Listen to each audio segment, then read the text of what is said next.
Hallelujah. Mapagpalang Sunday po. Good morning sa ating lahat. Good morning. Happy New Year. Happy New Year po.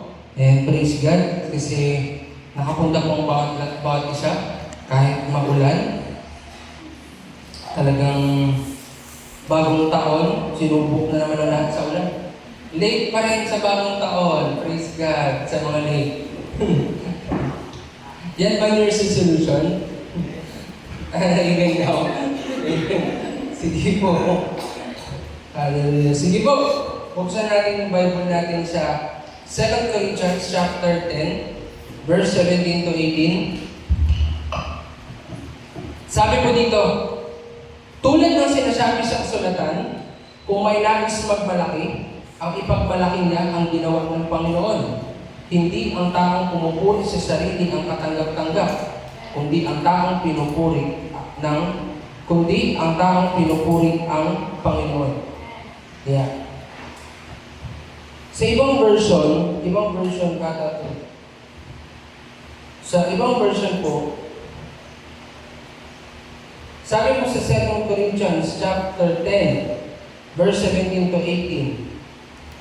Tulad ng sinasabi ng kasulatan, kung may nais magmalaki, ang ipagmalaki niya ay ang ginawa ng Panginoon. Ang pinaparangalan ng Panginoon ay ang mga taong karapat-dapat sa kanyang kalooban at hindi ang pumupuri sa sarili. Ito yung version. So ito po. So sabi po dito, ito po, kung may nais magmalaki, ang ipagmalaki niya ay ang ginawa ng Panginoon. Ang pinaparangalan ng Panginoon ay ang mga taong karapat-dapat sa kanyang kalooban at hindi ang pumupuri sa sarili. Okay po?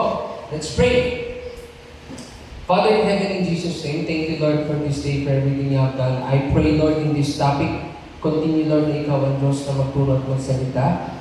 Starting this Sunday of the year, Panginoon, patuloy na ikaw lang itataas na nila ng iba. Panginoon, salamat sa katapatan mo. And Lord, we believe this 2026, you are going to do great and marvelous thing.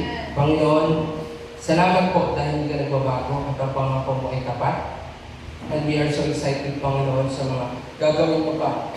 It's 2026. Tunay na 2025, marami kang ginawa, Panginoon, na unexpected. And we believe this 2026, marami pa ikaw gagawin. At marami ka pang gagawin sa mga susunod na taon. Dahil tunay na ikaw ang Diyos na full of surprises sa mga taong tapat na nananatili sa iyo. Salamat po, Lord. And I declare this topic, bawat isa, dalhin ito sa buong taong ito, Panginoon. We give you the glory, we claim the victory in this topic. Give me boldness, O God. In Jesus' name we pray. Amen. Palakpakan po natin, Lord. Hallelujah. Parang may, you know.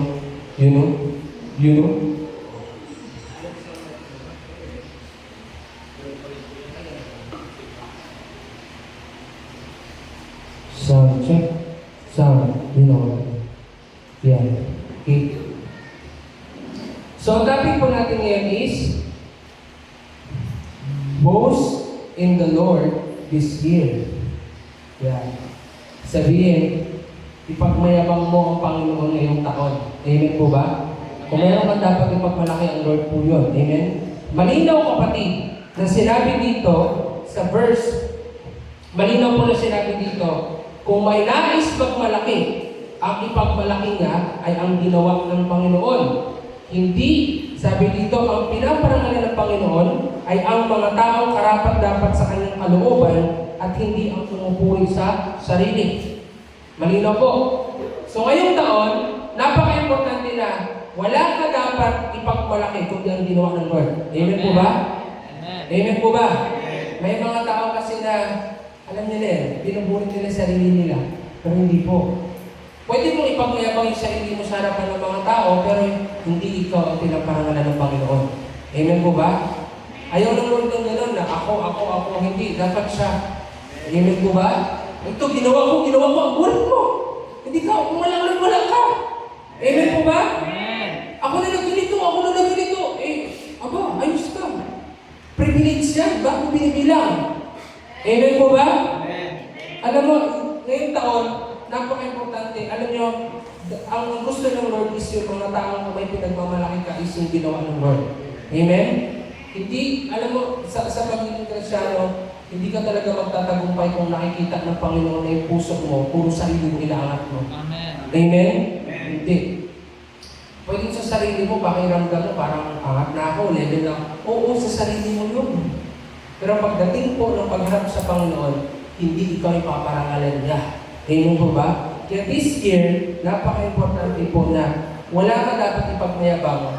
Ngayon pa lang, sa unang Sunday na to, dapat, ngayon pa lang, naisip mo, si Lord dapat may tataas, wala nang iba. Amen po ba? Amen po ba? Amen. Yung nakaraan, meron akong isang namit na isang tao na yung nakaraan nagpa-inigo kami, meron akong kasama isa doon na leader na meron kasi isang yung isa sa taga-TikTok minister. Sinasabihan niya yung isang leader na taga-Puerto na, "Ano, galing mo! Ano, ito nakita, gano'n." Parang ano ba siya, talagang ano nakita, galing mo talaga. Tapos, out of nowhere, itong leader na to, na taga-church, bigla na lang talagang i-rebuke itong taga-TikTok ministry. Sabi niya, "Bro, hindi dapat gano'n. Dapat hindi gano'n." Seryoso siya. Kasi parang, sabi hindi dapat gano'n. Dapat hindi ako pinupuli mo, dapat si Lord. Oo. Tapos, biglang nagseryoso. Ano ako doon, nagsalita ako, sabi ko, tama yun bro. Kasi, di mo alam, nagiging sanay ka ng pagkakasala niya. Kakapulit-pulit mo sa kanya, pwede siyang mahulog sa lumaki ulo niya. Oo. Yung mga ganun kasing tao eh. Galing mo. Yung pupulit ka, ang galing mo, ang lupit mo. Talagang ibang klase ka. Pero dapat hindi ganon. Dapat praise God sa buhay mo. Praise God kasi grabe binibigay ng talent. Kung ganon, hindi ka pwedeng masiba. Amen po ba? Kinurit niya yung isang taga-TikTok ministry.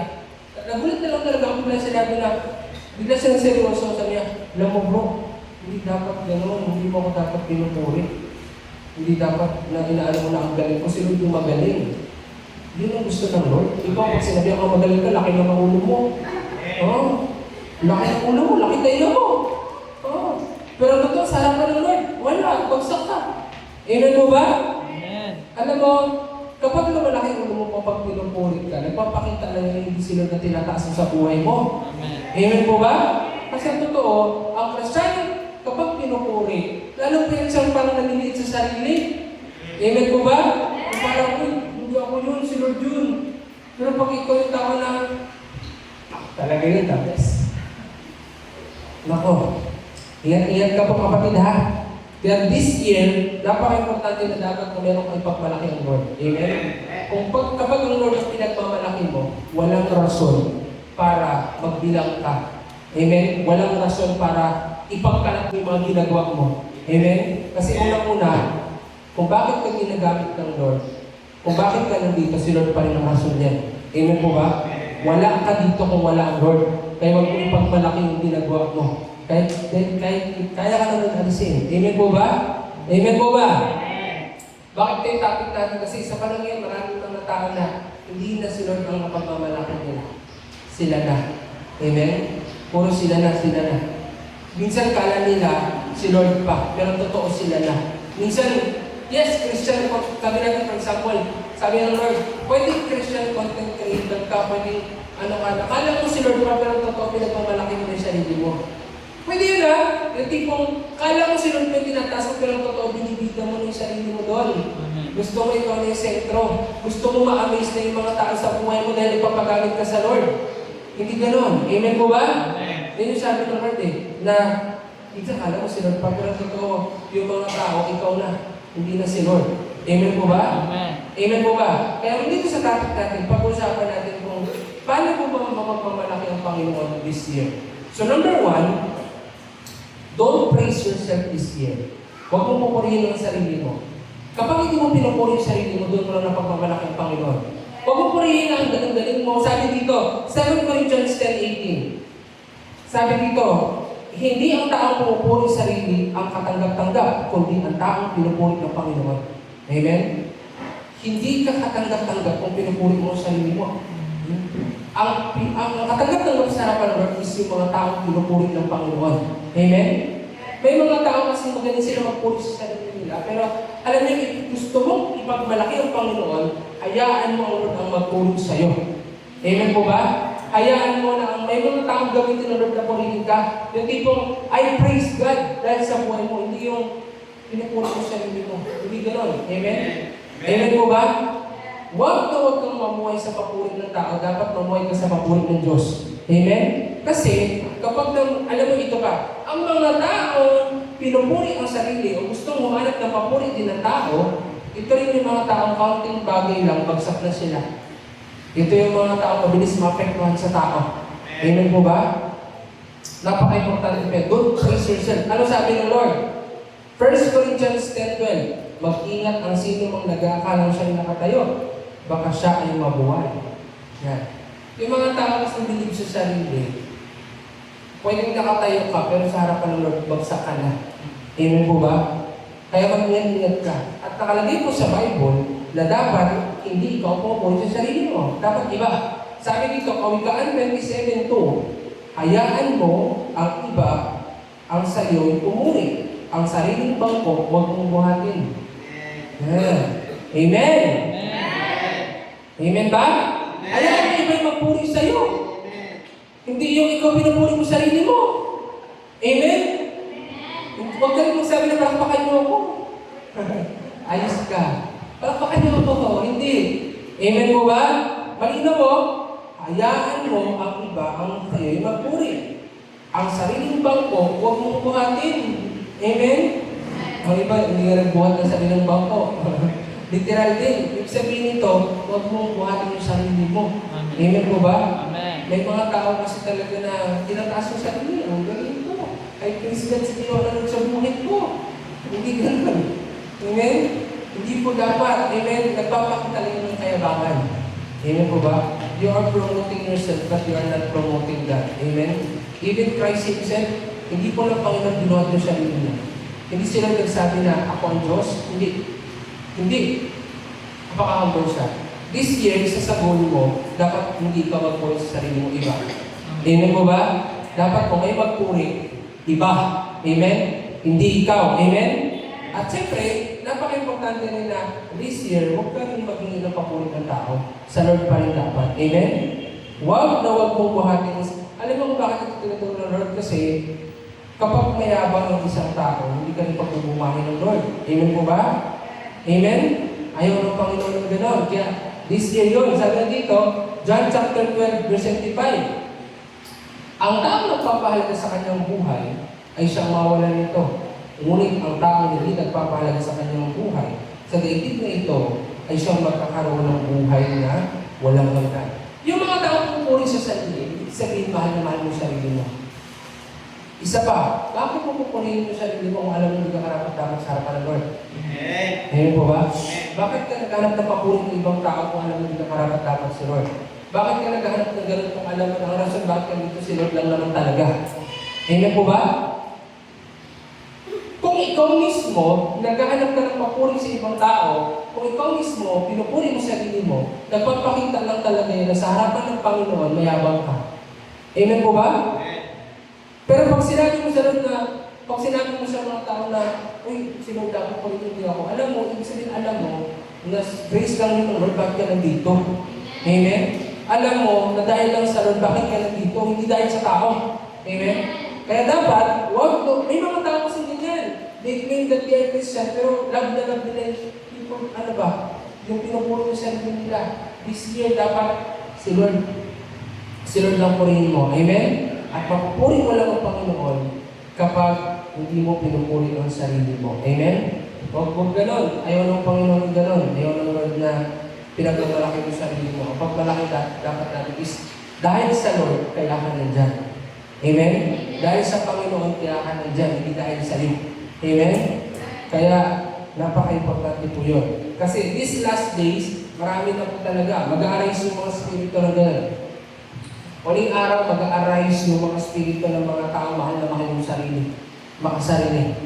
Amen? Sabi dito, 2 Timothy chapter 3, verse 1 to 2. Dapat mong malaman na sa mga huling araw ay darating ang mga panahon ng kaguluhan, sapagkat ang tao ay magiging maibigin sa sarili, maibigin sa salapi, palalo, mapagmataas, mapagsamantala, suwain sa magulang, walang utang na loob at napastangan sa Diyos. So isa dyan lang sa nakalagay na mangyari these last days, yung mga tao magiging maibigin sa sarili.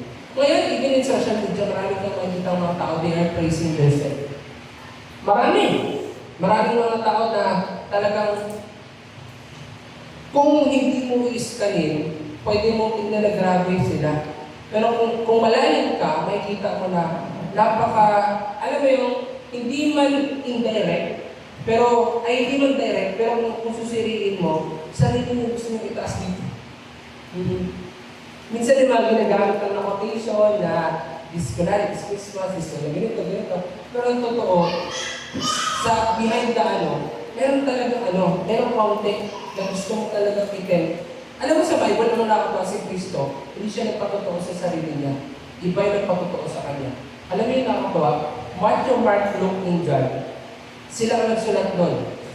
Sinulat nila kung ano ginawa ni Kristo. Amen po ba? Kasi Kristo nagsulat doon. Sila ang nagsulat. Kaya nga nagko-confirm sila apat na yun talagang ginawa ni Jesus. Diba? Doon mo makikita talaga na even Christ himself, hindi niya sinulat yung sarili niya. Diba? Meron ako natin sa Bible na si Pablo, talagang meron time na may ginawa sa kanya ng Lord. Hindi niya rin sinabi yung sarili niya.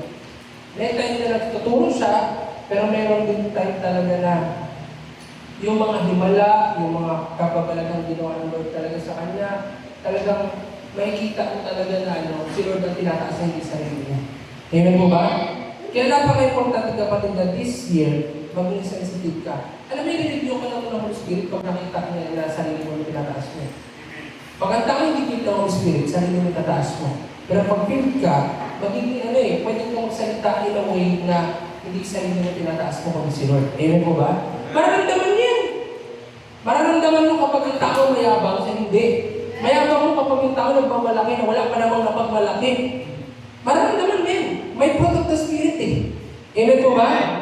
Mararamdaman niyo po yan. Kaya napaka-importante na maging ingat. Kasi ito na po yung huling araw. At maraming mga tao talagang pupurihin nila yung sarili nila. Pwede kang matem, especially sa online. Alam mo, isa nga sinabi sa akin ng Lord, nakaraan. Magaling ka. Alam na Lord, sayang yung potential mo. Kaso cellphone lang nagpapatugma sa'yo. Alam mo yan? Amen. Sayang potential mo. Cellphone lang nagpapatumba sa'yo. Totoo yun. Kaya mas sana, kaya naman sana yan. Dahil potential mo, kasi cellphone tumba ka. Ang liit na bagay na patumba sa'yo. Kaka-cellphone mo, hindi ka na nakapag-share ng Word of God. Kaka-cellphone mo, hindi ka na alam mo yan, hindi ka na nakapag-trabaho. Kaka-cellphone mo, wala kang bunga. Di ba? Amen. Yun yung totoo sabi ng Lord. Magaling ka sana. May potential. Sabi ng Lord, marami ka sana magaling kasi lang cellphone kung kasi lang yun. May potential kasi cellphone kung ba. Kasi sa cellphone, wala kang nakatrabaho, hindi makapamunga, sinisik nila yung alam mo yun, sinisik nila yung comfort nila doon, distracted, dinilibang nila sa nila. Pero yun yung libang na magpapahamak sa'yo. Kaya sabi ng Lord, kapag hindi ka puspos, babag ka talaga. Pero kapag puspos ka, kukunti ka talaga ng Lord. Amen? Para maging ilaw ka. Okay lang kung puro silod ang ginagamit mo sa media, hindi. Mukha mo. Amen? Emosyon mo, hugot mo. Amen po ba? Yun yung alam mo, abangan niyo, ipopost natin sa Heaven's Talk. Yun sabi ng Lord magaling ka. Kasi cellphone tumba ka. Hindi ka magaling. Magaling pa sa cellphone. Talo ka na cellphone, magaling sa sa'yo. Walang buhay yun pero tatumba ka. Nakakaawa, napabagsak ka ng walang buhay. Ang masakrap, ikaw ang may hawak dapat doon, ikaw dapat magpatay Pero nangyari, ikaw ang napatay niya. Amen. Amen po ba? Kaya napaka-importante kapatid na, itong last days na to, napaka-importante na maging maingat kasi ang kaaway ko, hindi tumitigil. Kapag sinabi naman ng huling araw, ito ang mangyari. Huling araw na to, ibig sabihin na nangyayari na po ito. Amen? Kaya huwag mo purihin ang sarili mo. Amen? Kaya sabi dito, 1 Corinthians chapter 3, verse 21, kaya huwag ipagmalaking inuman na siya'y tagasunod ng sinuman, sapagkat ang lahat ay para sa, parang hindi ito yung verse. Wait lang po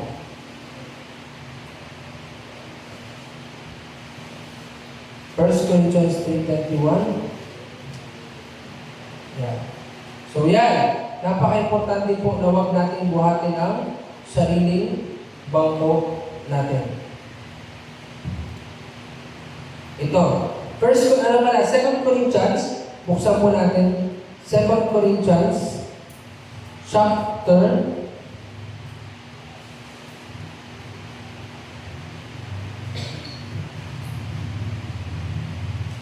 10, verse 12. Sabi dito, hindi namin ipapantay o ihahambing ang aming sarili sa ilang nagbubuhat ng sariling bangko. Napakahangal nila. Ang sarili nila ay ginagawa nilang sukatan at parisan ng kanilang sarili. 2 Corinthians chapter 10, verse 12. Sabi dito, hindi namin ipapantay o ihahambing man lamang ang aming sarili sa ilang nagbubuhat ng sariling bangko. Napakahangal nila. Ang sarili nila ang ginagawa nilang sukatan at parisan ng kanilang sarili. Sa panahon natin ngayon, marami rin pong gano'n. Pero kahit kailan, huwag mong compare sarili mo doon. Tingnan po ba? Wow! Kasi ang mga apostol, alam nila na kahit kailan, hindi nila pwedeng gawin sukatan o ipapantay yung sarili nila sa mga taong gano'n. Amen? This year, napaka-importante po na huwag mo pupurihin ang sarili mo. Sense sa goal mo, dapat this year, kung may magpuri sa'yo, ibang tao. Amen? Amen po ba? Ayaw mo ibang tao magpuri. Pero syempre, ang pinaka-goal mo this year, hindi yung papuri ng tao, kundi papuri ng Diyos. Amen? Kasi kapag sumunod ka sa Lord, kaunti lang magpupuri sa'yo. Amen mo ba? Kaunti lang. Kay Kristo nga. Sampung pinagaling, isa lang nagbalik para magpuri. Amen? Totoo yan. Ang totoong lingkod ng Panginoon, ilan lang magpupuri sa'yo. Kasi maraming galit sa'yo. Grado. Kasi hindi ka people pleaser eh. Maraming gagalit sa'yo. Kasi hindi ka nagpakonform sa pattern nila eh. Maraming gagalit sa'yo kasi maingay ka sa salita ng Diyos eh. Maraming magagalit sa'yo kasi nga, grabe ka mag-share boldness eh. Amen? Pero kung people pleaser ka, maraming pupuri din sa'yo. Mag-ingat ka rin. Hindi porket pinupuri ka ng tao galing ngayon sa Lord. Minsan may mga tao pinupuri ka kasi nga grabe ka mag-compromise. Amen po ba? Totoo yun. Maraming tao pupuri ka kasi grabe ka rin mag-compromise. Grabe mo kaluwag. Alam niyo po ba yan? Pero pag ikaw matulog ka ng Panginoon, susunod, marami kang iiwan ka. Amen? Kaya ang importante sa lahat, si Lord ang magpuri sa iyo. Amen po ba? Yan po yung totoo. Many people who go sa Bible, wala kang makikita masyadong mga nagpuri sa mga apostol. Wala kang makikita mga taong masyadong nagpuri kay Jesus. Sa dami namin pinagaling ng Lord, ilan naman nagpasalamat ang nagbalik sa kanyang papuri? Amen? Yung iba nang gumaling na wala. Yung iba may ginawang Lord nagkalis. Hindi po gano'n. Ang importante, this January, dapat si Lord lang purihin at hindi sarili mo. Amen? Amen. At iwas-iwasan yung purihin yung tao na parang sasabihan mo na, ang galing mo! Ikaw ang naging sahig ng pagkatisod niyan. Salamat sa buhay mo, lumaki ulo niya. Amen po ba? Amen po ba? Huwag kayong ganun ha. O ang galing mo, ikaw talaga, dapat hindi. Dapat laging, mauna ang Lord bago tao. Alam mo yan, I praise God sa buhay mo. Ganon. Dapat, salamat sa Lord dahil hindi niya kayo ng ganyan, pero pag-gamit ka. Amen po ba? Amen. Amen po ba? Kasi baka mamaya, kasi may mga tao din na wala kasi nagpupuli sa akin, kapurihin ko sarili ko. Kasi yung mindset ng mundo eh. Siyempre, love yourself. Talaga ba? Wala sila, sabi sa Bible, sino magmahal sa sarili niya, mawala nito. O sige, love yourself pa. Love yourself pa. Ngayon po ba? Wala akong mabasa sa Bible sinabi ng Lord na love yourself. Wala akong nabasa. Sabi sa Bible, love God with all your heart, mind, and soul. Love others like yourself. Walang sinabi love yourself, hindi yung others. Yung iba kasi love yourself bago yung others muna. Hindi, love others muna like yourself. Amen? Pangatlo, sabi doon, love your enemies. Pero yung iba kasi, love yourself, pero walang praise yourself. Sa sobrang love yourself mo, you praise yourself, hindi po ganun. Amen po ba? Sa sobrang mahal mo sa sarili mo, hindi ka magamit ng Lord. Mahal mo sa sarili mo, kaya pinaprotekta mo sa sarili mo, ayaw mo masaktan, lumalayo ka sa church. Kasi mahal mo. Siyempre, sasaktan ako sa church, mahal ko sa sarili ko. Love yourself. Alam mo, sabi nga ng Lord nakaraan, masaya ang Lord sa iyo, pero malungkot pa rin yung Lord araw-araw kasi maraming taong nawawala sa Kanya. Alam mo yung sabi ng Lord na, oo, masaya ang Lord, naglilingkod ka, pero yung pain nandun pa rin sa heart ng Lord kasi araw-araw marami pa rin taong naglilingkod sa Kanya. Hindi ng Lord, hindi lang kasi kapilitin ng Lord, kapag yung mga taong kumatalikod. So imagine, ikaw as a leader, nararanasan mo rin yan. Masaya ka naglilingkod ng iba, pero malungkot ka kasi iba talikod ng talikod pasaway. Kaya kung nararanasan mo yan, nararanasan ng Lord. Amen. Pero magpatuloy ka. Amen po ba? Kaya sabi ng Lord Lord, masaya ako dito, pero dito hindi. Sabi ng Lord, ako masaya ako sa'yo, naglilingkod kayo, iba hindi. So, kung anong pagdadaanan mo, maglingkod ka. Yun yung sabi ng Panginoon. Kaya, dapat importante na this year, si Lord dapat ay itaas. Amen? Amen po ba? Amen? Huwag mong pupurihin yung sarili mo. Hindi ka magaling kung wala ang Panginoon. Amen? Kaya hindi ako naging proud sa mga talentado. Hindi ako proud sa mga magagaling na walang Lord. Kasi sa isip-isip ko, pagdating ng pag-hukom, lalo ka nang paparusaan ng Lord. Bakit? Hindi mo pinagamit sa aking talento mo. Amen po ba? Hindi ako basta-basta nabibilib sa taong magaling. Kahit magaling ka pa, kung hindi ka naman willing, wala. Amen? Kaya kahit sa yung post natin, nakalala, nag-trending yung post natin sa Facebook namin. Kahit gifted, i-review mo. Kasi ngayon, maraming mga tao sa church sa kapag gifted, i-review. Kasi takot sila mawala. Amen. Hindi, oy. Kahit gifted ka, i-review ka. Amen po ba? Amen. Amen po ba? Amen. Kasi pwedeng gifted ka, pero walang anointing. Amen. Hindi naman kailangan ng gifted ng gifted na kailangan anointing. Maraming may gift, walang anointing. Pero kahit wala kang gift, yung anointing na Lord yung maglalabas ng gift. Amen. Amen po ba? Amen. Amen po ba? And that's number 1. Number 2, God will honor the humble people this year. Yeah. So sabi nga dito, kundi ang taong pinupuri ng Panginoon. Sabi sa ibang version, sabi dito, ang pinaparangalan ng Panginoon ay ang mga taong karapat-dapat sa kanyang kalooban. Hindi ang pupuri sa kanyang sarili. Sabi dito, dapat magpakumbaba. Kapag hindi mo pinupuri yung sarili mo, ibig sabihin nagpapakumbaba ka. Amen? Kapag sinasabi mo na si Lord, dapat ako rin, hindi ako, yan po ay gawain ng humble people. Amen? Kahit saan, sa trabaho mo, kapag may mga nagpupuri sa iyo, huwag kang mag-stop na lang na, ano ba yan? Wala ka naman. Hindi ganoon. Yung mga ganoon kasi na iba na dati sa trabaho mo, magpuri sa pagpupurin mo. Talagang tinundukan mo lang talaga na gano'n. Magsalita ka. Sabihin mo, hindi ako yun, sinod yun. Amen po ba? Maraming ganyan ngayon. Nakasara daw ng tuwinan sa church, baka bibig si Lord. Pag sa trabaho, sa school, pag pinuri, di man lang kayang sabihin na si Lord ng dahilan nun. Naiyak ka? Naiyak ka na malaman nila na may Lord ka? Amen po ba? Amen. Lalo ka dati, sabi ng mga classmate ko sa akin, bakit gano'n? Ang gano'n pinagdadaanan, pero parang hindi ka na sa problema. Siyempre, may Lord ako. Sabi ko sa kanila, dahil kay Lord John. Sabi nila kasi, dati problemado na ako sa school, may mga ganun, persecuted, palipat. Sabi nila, bakit ang dami parang ganas ka? Sabi, siyempre, dahil sa Lord. Si Lord John, tsaka sa isip-isip ko, hindi naman ako nakatingin na dyan Kasi lahat yung mawawala. Paano ako mag-rapture? Hindi, praise God, hindi lang ko. Kasi dati, problemado sa mga grades, sa ganito, sa isip-isip ko. Kung mag-rapture mamaya, hindi wala akong problema. Yan yung point. So sa trabaho, gano'n din, kapag may mga nag-aaral sa'yo, si Lord yun. Hindi ikaw yun. Amen? Yung iba, parang nahiya. Alam mo ba? Nagsishare ka ng word of God sa public, pero natatakot ka sabihin sa mga tao si Kristo ang dahil nagtakot ka rin ganyan. Ibig sabihin, may part pa rin sa buhay mo na mayabang ka. Amen po ba?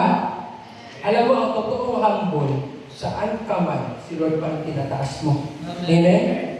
Huwag kang papayag na ganun Yung pag sa work mo, sa trabaho mo, sa pag-aaral mo, sa pamilya mo, pag pinurit ka, parang tinatanggap mo na lang. Ano ba yan? Ikaw rin. Di ba gano'n eh? Ikaw rin, magaling ka rin naman. Nagpurihan lang kayo, pero saan ang Lord? Saan ang Lord? Saan si Lord doon? Baka ikaw ganun ka. Pag sinabi ako, yung ganun lang, ganun mo. Sasabihin mo, ay, ano ba yun? Ikaw rin naman. Pero saan si Lord? Tatapos ang panahon mo, walang si Lord. Di ba? Dapat lagi mo pa rin sabihin si Lord doon. Amen mo ba? Kasi alam mo, pag ganun sinasabi mo, sa isang banda mo, papaisip mo sila. Lord, saan si Lord? Di ba? Paano mo sasabi si Lord? Maupilius yung mga tao. Paano mo sasabi si Lord? Ganito. Sabi, doon pala magugulat na sila. Ibang klaseng tao kung bakit lagi sinasabi sa Lord lang. Di ba? Mababasag yung mga mindset ng mga tao. Tapos doon ka na mag-start magpaliwanag. Doon ka na mag-start mag-share. Doon mo na sa akin magpaliwanag na lahat kasi nung meron tayo sa Lord talaga galing. Eh di nakawin ka ba? Eh kaso, hindi mo sila mawin kasi nga sarili mo pinapakita ko sa kanila. Amen po ba? Amen. Kaya this time, ganon ang gagawin mo. Amen? Si Lord John. Amen? Amen. Glory to God. Pwede naman, praise God. Glory to God. Sa Lord lahat ng papuri. Hindi yung hinayaan na lang talaga na ang galing mo. Ano man, ikaw rin, magaling ka rin. Pareho lang kayo na laki ulo. Alam niyo, pareho lang kayo nagpapalaki ng ulo. Di ba? The moment na si Lord na yung pinurit mo, doon lang nag-start na nagiging humble ka. Amen? Sabi dito, awit 147:6, taong mapagpakumbaba, siya'y sanyang itinataas, ngunit lahat ng mayabang sa lupa ay ibabagsak. Isaiah chapter 2 verse 10, sapagkat si Yahweh na makapangyarihan sa lahat ay may tinakdang araw, laban sa lahat ng palalo at mayabang, laban sa lahat ng mapagmataas. Ayaw ko ng word niyan. God opposes the proud. Laban sila sa mga mayabang. Laban sila sa lahat ng palalo. People think na, alam mo, mag-serve ka sa Lord, maraming mga tao na pwede natin yan na mayabang. Pero ang totoo, alam ng Lord yung totoo. Amen? Amen po ba? Sabi dito, Philippians chapter 2 verse 3, huwag kayong gumawa ng anuman dahil sa pansariling layunin o pagyayabang. Ito, huwag kang maggawa para magyabang. Amen? Amen. May mga taong gumagawa para maging mayabang eh. Yung tipong parang pag may binato sa kanila, may mababato din sila. Wag! Yan ang pagsisihan ko. Yung tipong, kaya ka gumagawa para walang masabi sa'yo. Hindi ganon. Kaya ka kumikilos para may, kasi may pansarili ko, kids. Kilos ako, walang masabi. Kikilos ako para pag may binato sa akin, may mababato din ako sa kanila. Mayabang po ang tao dyan. Amen po ba? Puro ikaw. Saan si Lord? Amen po ba? Ikilos ako para pag kinorek ako rin, kukorek din ako. Laban-laban na to. Hindi po ganun. Amen po ba? Huwag sa halip bilang tanda ng pagpapakumbaba, ituring ninyong higit ang iba kaysa sa inyong sarili. Amen po ba? Amen. Malinaw ka? Ituring mo higit yung iba sa sarili mo. Hindi yung kapag may mga talagang ano ka rin. Lalaban ka rin. Hindi ganon. Amen po ba? Ako sa church before, grabe, alam mo sa church before, grabe makilos-kilos, pero may mga tao talaga may mapansin sa'yo. Pero kahit gano'n, hindi ako nagsalita. Hindi ako nagsalita kasi sa isip-isip ko, ganun ba? Bakit? Para maiwasan. Tsaka nagpapakita kasi kung anong karakter ngayon ka. Alam mo yun, hindi sila ang problema, ikaw. Amen? What kind of character do you have? Amen? Merong oras magsalita, merong oras dapat tahimik ka. Pero ang mataling ng tao, tahimik lang yung lagi, nagsasalita lang yung pagsobrahan. Amen po ba? Pero may katwiran. Amen po ba? Amen po ba? And yun, sabi dito, may mga ganun kasi na talagang parang tingin nila sa sarili nila, mataas sila sa lahat. Hindi. Sabi nga, ang totoong humble, ang tingin niya, higit ang iba kasi sa kanya. Amen po ba? Higit. Kahit matagal ka na sa church, huwag mong ituring yung sarili mo, higit ka sa iba. Amen po ba? Hindi gano'n. Amen po ba? Amen po ba? Dapat, lagi mo kinukonsider yung sarili mo na higit sila sa iyo. Amen po ba? Amen. Santiago chapter 3 verse 13. Sino sa inyo ang marunong at nakakaunawa? Ipakita niya ito sa pamamagitan ng wastong pamumuhay na bunga ng kapakumbabaan at karunungan. Ang totoong matalino, nakakaunawa, humble. Amen po ba? Amen. Santiago 4:10, magpakumbaba kayo sa harapan ng Panginoon at itataas niya kayo. Amen? Hindi nagmamatter yung promotion ng tao. Ang nagmamatter is yung promotion ng Lord. Amen? Hindi po talagang, hindi kailangan, alam mo, hindi talaga importante yung ng tao, ang importante sa Lord. Amen? So that's number 2. The only way para ipagmalaki ang Lord magpakumbaba. Number 3, boast in the Lord is you. Kung meron mo dapat ipagmalaki si Lord, sabi dito, 2 Corinthians 10:17, tulad na sinasabi sa kasulatan, kung may nais magmalaki, ang ipagmalaki niya ay ang ginawa ng Panginoon. Amen? So this year, pagmalaki ng ginawa ng Lord. Lahat ng mayroon ka sa Lord yan.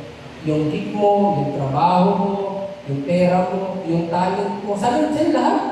Amen po ba? Hindi yan sa'yo. Amen. Pag nawala ang hininga mo, masabi mo sa Lord talaga yan. Amen?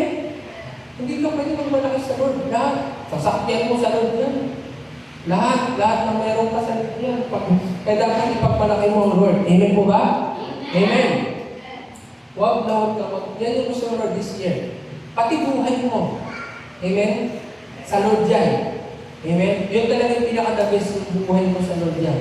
Kaya this year, dapat ipagmalaki mo, maging living testimony ka sa mga ginawa ng Lord sa buhay mo. Huwag kang matakot isabi yun. Amen? Kung wala kang patotoo, dapat mag-decide ka na. Kasi paano mo magbamalaki ang ginawa ng Lord sa buhay mo kung hindi ka nag-decide na may gawin siya? Amen? Amen po ba? Sabi dito, Romans chapter 15, verse 17 to 18. Kaya sa pakikipag-isa ko kay Kristo Jesus, may pagmamalaki ko ang aking paglilingkod sa Diyos. Wala akong pinangasang ipagmalaki, kundi ang ginawa ni Kristo upang maakit ang mga hintil na sumunod sa Diyos sa pamamagitan ng aking mga salita at gawa. Sa ibang version, basahin ko po, Romans chapter 15, verse 17 to 18. Sabi dito, kaya't sa mga gawain patungkol sa Diyos, ang aking pinagmamalaki ay si Kristo Jesus. Wala akong pinangasang ipagmalaki kundi ang ginawa ni Kristo upang maakit ang mga hintil na sumunod sa Diyos sa pamamagitan ko, sa pamamagitan ng aking mga salita at gawa. Kaya napaka-importante kapatid na si Kristo lang ang ipagmalaki mo. Amen po ba? Amen po ba? Wala. Ang iwas-iwasan nyo ang papapuri sa isa't isa. Amen? Na para bang sila ang pinupuri mo, hindi yung Lord. Amen? Diyan lumalaki ang ulo nyo. Yan hindi yung reason bakit kumaan lang yung blessing sa buhay niya. Magaling kayo magpuri-puritan na hindi na ang Lord ang pinupuri. Amen? Ikaw, tanong kita, every time you praise people, pinipraise mo ba ang Lord o siya? Kasi kung siya, may balik sa'yo. Ikaw ang nagiging sanhi ng paglaki ng ulo niya. Sabi sa Bible, katakot-takot. Kaya nga, iwas-iwas din sa kapulit sa tao, ha? Kasi maraming mga tao nagiging rebellious dahil kakapulit mo. Huwag mong purihin kung pasaway. Kahit gano'n pa yung katalentado, pasaway, hindi ka purihin. Amen. Hindi ka purihin. Hindi ka purihin kung pasaway ka. Ayun po ba? Pasaway ka. Ano yan? Dapat, may mga ganun eh. Pasaway ka na, pinupuri ka pa. Ikaw ang rin siya ba naging rebellious yung tao? Amen po ba? Amen po ba? Amen. Si Lord, sabi dito, dapat ang ipagmalaki yung ginawa ng Panginoon. Amen? Doon kita pupurihin. Praise God. Inayos ka ng Lord. Praise God. Restore ka ng Lord. Praise God. Hindi ka na pasaway. Kasi pag emosyonal, saktan na naman ako sa email ako ng pastor. Tinuring ka na nga. Saktan ka ba? E di praise God, pasaway ka ulit. Nagkikisakpo ka tuloy. Totoo yun ha. Napaka-importante kapatid, walang ipagmalaki kundi ang ginawa ng Panginoon. 1 Corinthians chapter 1 verse 21. Kaya nga tulad ng nasusulat, ang sino mang nais magmalaki, ang ginawa ng Panginoon ang kanyang ipagmalaki. Amen? Ang ginawa ng Panginoon. Yan ang dapat huwag mong kakalimutan this year. ang ginawa ng Lord. Yun ang ipagmalaki mo. Kung may mga ginawa ang Lord sa buhay mo, ipagmalaki mo. Dahil sa Lord, dahil sa Lord. Kasi alam nyo, maraming tao ang makakakilala sa Lord kapag pinagmamalaki mo ang ginawa ng Lord sa buhay mo. Amen po ba? Amen. Pero kung tikong ka, sarili mo lang, walang Lord na lumalabas sa Biblia. Alam mo ito ba? Ang taong pinagmamalaki, ang taong may Lord, mukhang bibig niya talaga ang ginawa ni Lord. Taong walang Lord, mukhang bibig niya yung ginagawa niya. Amen mo ba? Siya ang bida, hindi ang Lord na sinasabi niya. Amen? Kaya this year, yun ang gusto ng Lord. Ipagmalaki mo yung ginagawa niya. Kasi, totoo naman kung meron dapat ipagmalaki yung ginawa ng talaga ng Lord. Kasi siya lang talaga yung nagagawa na hindi nagagawa ng tao. Amen? Galatians chapter 6 verse 14. Huwag daw mangyari sa akin na ipagmalaki ko ang anumang bagay bukod sa krus ng aking Panginoon sa Kristo. Sapagkat sa pamamagitan nito, ang mundong ito ay patay na para sa akin at ako na may patay na rin sa mundo. Even si Paul, sabi niya, huwag daw mangyari na meron siya ipagmalaki ko kay Kristo. Ganun din, sabihin mo ito, Lord, huwag mong payagan na may iba akong pagmalaki na meron siya ikaw lang dapat. Amen? Kasi sabi ni Paul, kasi nga patay na siya sa mundong ito at patay na yung mundong ito para sa kanya. Amen? Ganun din. Totoo, kapag ikaw lingkod ka ng Lord, patay na siya yung mundong ito. Kaya hindi mo pwede ipagmalaki ang mundo. At patay ka na sa mundong ito. Kaya hindi mo pwede ipagmalaki yung sarili mo sa mundong ito. Amen po ba? Yun yun. Patay ka, hindi ka burit. Marami ka siya ng burit. Burit-burit, pero tumba sa pagsubok. Yan. Yung burit, ilagay sa tama. Amen po ba? Ang burit mo, bumagsak ka. Amen? Oh. Amen po ba? Philippians chapter 3 verse 3. Tayo at hindi sila ang tumanggap na tunay ng pagtutuli. Tayo mga sumasama sa Diyos sa pamamagitan ng Espiritu. Ang ipinagmamalaki natin ay ang ating buhay kay Kristo Jesus at hindi tayo umaasa sa mga pisikal na bagay. Amen? Kaya huwag mong huwag na huwag mong ipagmalaki yung mga bagay na nasa pisikal. Ang ipagmalaki mo yung may Diyos ka sa buhay mo. Amen? May mga tao parang pinagmamalaki mo, ay may trabaho ako, ay hindi ako kapatid. Hindi yan magiligtas sa'yo. Amen? Pinagmamalaki mo, ay may ganito ako. Hindi, sino dahil pagmalaki mo? Amen? Kasi kapag may Lord ka, hindi lang physical mo liligtas na. Pati soul mo. Yun ang importante sa lahat. Amen? Kaya this year, ito yung gusto ng Lord. Huwag kang matakot ipagmalaki siya. Amen? Sa school mo, sa trabaho mo, sa mga classmate mo, huwag sabihin mo talaga si Lord. Amen po ba? Amen. Yan yung reason bakit maraming Kristiyanos hindi nag-grow. Hindi pinagmamalaki si Lord. Takot sila. Pagmalaki mo ang Panginoon. Amen po ba? Amen. Kahit maliit ka, ipagmalaki mo ang Lord. Amen po ba? Amen po ba? Diba? Tignan mo. Si David, maliit, pinagmalaki ng Lord. Natalo niya si Goliath. Amen po ba? Pero hindi naman maliit si David. Malaki siya. Mas malaki lang si Goliath. Pero ang point doon, yun nga. Basta pinagmalaki mo ang Lord, lahat ng malaki matutumba. Amen po ba? Amen po ba? Yung tumayo tayo lahat. Praise God.